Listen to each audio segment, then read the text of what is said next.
Hello everyone, this is Warhawk Beyond 2040 bringing to you a brand new awesome yet crazy theory, and I've decided to put together a theory video involving a character who's been a huge part of the Superman mythos since the 1950s, but he rarely ever gets talked about and his name never comes up in conversations when you're talking about Superman's rogues gallery. So I've decided for this channel, once again, just like I did for Brainiac, we're going to give this guy some much needed love. And the guy that I'm talking about is, of course, Bizzaro. Now, to a lot of Superman hardcore fans out there who are familiar with that name, Bizzaro is the polar opposite / clone of Superman, and he's had a very up and down checkered past. Sometimes he's been a full-on villain, sometimes he's been an out-of-control, pathetic wretch, he's been played out for comic relief. You name it, Bizzaro has pretty much been portrayed in every different kind of role that you can imagine. He's even been some sort of like a Frankenstein monster in the past. But Bizzaro is an important part of Superman's history, and he's been there throughout all of the evolution of the Superman character and its history. So we're going to take a look at Bizzaro's history throughout comic books and the media, and then we're going to talk about my theory on how I would introduce Bizzaro into the DCEU. Bizzaro made his comic book debut in Superboy issue 68 back in 1958, and Bizzaro in that comic book was not necessarily a villain. He was the complete opposite to Superboy, and he would do everything that Superboy would do but backwards. So for example, if Superboy saved a cat from a tree, Bizzaro would throw the cat out of the tree, or if Superboy would stop a missile from blowing up, Bizzaro would throw the missile. So everything that Superboy would do, Bizzaro would do the exact opposite, but he was never fully portrayed as a full-on villain. And at the end of that issue, Bizzaro sacrificed himself, but he would make his return in issue 254 in 1959 as the clone of Superman after Lex Luthor done a series of experiments with Superman's DNA. And Bizzaro would also go on to appear in many forms of media. His first animated appearance was back in 1978 in the Super Friends animated series, where he was a member of the Legion of Doom. And Bizzaro was mostly played for comic relief and was kind of like a Frankenstein monster in a Superman costume. And his live-action debut would come in 1988 when he appeared in the Superboy TV series, and his origin was pretty much close to the 1958 storyline where he made his debut. And Bizzaro would make his DCEU debut in the Superman animated series, where he was cloned from Superman's DNA, but due to complications of cloning Kryptonian DNA, the Superman clone would basically fall apart and become Bizzaro. And throughout those episodes, Bizzaro was mostly played up as a bit of a joke really, and for comic relief. And he would also make his next appearance in Justice League Action, where he was played up for mostly laughs, and he was kind of like a pathetic wretch.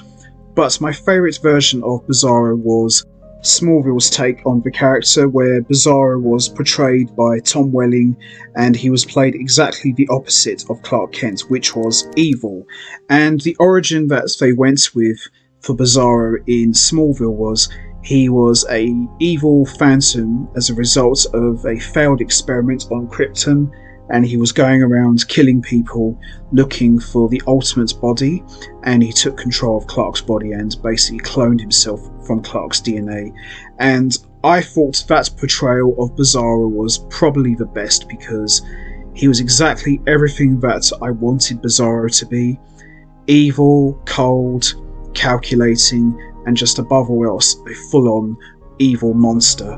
And even though Bizzaro was portrayed as being not very bright, Bizzaro in Smallville, even though he was very evil, he wasn't very bright either, but they didn't play on it too much. He was basically very forgetful and had trouble with his memory, and I loved that version of Bizzaro. I thought Smallville did an excellent job with the story, and I thought Tom Welling's performance as that character was one of the true highlights of season 7. And like I said, with Bizzaro in Smallville, he was exactly what he should be, the opposite, and that is evil. And I'm really glad that they didn't go with the whole me and Clark Kent. I just think that wouldn't have worked in Smallville, especially for that version of the character. So I thought the best portrayal in terms of live action was definitely Smallville's take, and I thought that was one of the best versions of the character I think I've ever seen in a really long time. But bear in mind, there hasn't really been that many live action portrayals of Bizzaro, but when you put up Smallville's take against Superboy's take from the 80s, I would definitely take the Smallville version over the Superboy TV series any day, because it was very well done. And now for my theory on how I would introduce Bizzaro into the DCEU. I would make Bizzaro exactly what they did with Smallville, which is make him completely evil with a deep voice. I wouldn't necessarily make Bizzaro look normal like they did in Smallville, where he would step into the sun and his skin would turn to stone. You would still see that, but that would happen over the course of the movie. So at the beginning, we would see Bizzaro look like a perfect clone, just like they did in Superman the Animated Series. He's going around doing Superman things, and over the course of the film you start to see his skin turn pale and it starts to crack like stone. But it would slowly happen, because I think in the animated series, although they did a good job, I felt they kind of rushed it a little bit. But I think for the movie, for a Man of Steel sequel, I think over the course of the movie, as I said, you should see Bizzaro slowly start to fall apart. So he would start off at the beginning as a perfect clone, doing everything by the book, but slowly over the course of the film he starts to lose his intelligence and he starts to just basically fall apart, until when we get to like the third act of the movie, he basically is Bizzaro. Now, in terms of bringing him in, I would introduce him in the Man of Steel sequel, if they ever decided to bring Bizzaro in as the main villain. And how that would work is, after Superman's death at the end of Batman v Superman Dawn of Justice, I would have Lex Luthor bring Mercy Graves. Now, as we all know, Mercy Graves got blown to bits in Batman v Superman.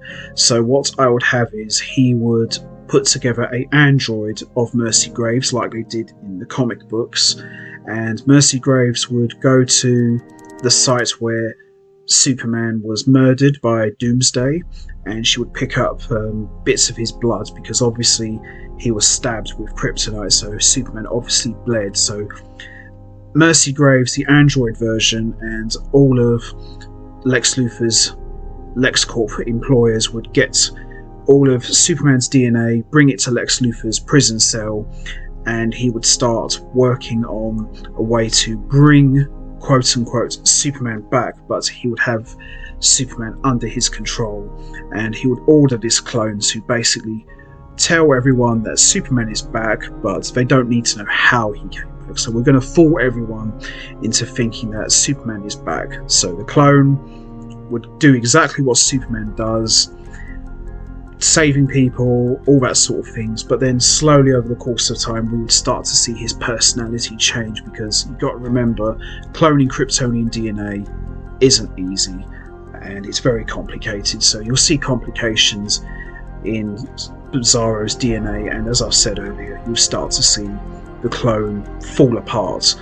Now, around this time, the real Superman is already back from the dead, as we saw in the Snyder Cut of the Justice League, and he would eventually confront this clone, and the two of them would start to go at it, and each hit that the real Superman is punching this clone, you start to see his skin puncture and you start to see him crack. So in a way, he's basically a walking decaying statue. So that's pretty much how I would introduce Bizzaro. So let everybody think that Superman is back already, even though the real Superman is out there, but he hasn't made himself known to the public that he's back and alive and well.